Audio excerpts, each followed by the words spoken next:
Hello guys, welcome back to my channel. আমি সোমা আর আমি চলে এসেছি একটা নতুন ব্লগ নিয়ে। আজ এসেছি সবাই মিলে ফুল্লনা মেলায়। তোমাদেরকে আগের ব্লগেই বলেছিলাম তোমাদেরকে মেলাটা ঘুরে দেখাবো। তো চলো আমরা একটু সময় থেকে মেলায় চলে এলাম, কারণ মেলাটা ঘুরতে অনেকটা দেরি হবে, তারপর সবাইকে বাড়ি ফিরতে হবে।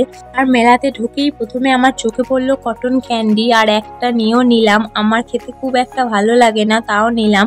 তারপর নাগরদোলা বসেছিল, আমরা সেই দিকটাতে চলে এলাম। আর একটু অন্ধকার হলে লাইটগুলো খুব সুন্দর লাগবে, আর একটু অন্ধকার হলে এই দিকটাতে আসবো। তার আগে মেলাটা তোমাদেরকে একটু ঘুরে দেখাই।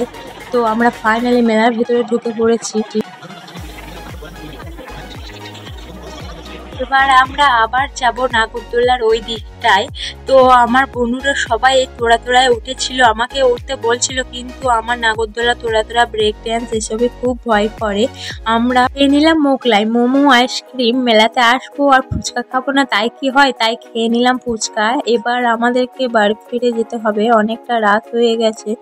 তাও পুরো মেলাটা ঘুরে শেষ হলো না। তো এই পর্যন্ত, আবার দেখা হবে পরের ভিডিওতে। আর আমার ভিডিওটা যদি ভালো লেগে থাকে তাহলে চ্যানেলটাতে একটি লাইক আর সাবস্ক্রাইব করে দিও। তো টাটা।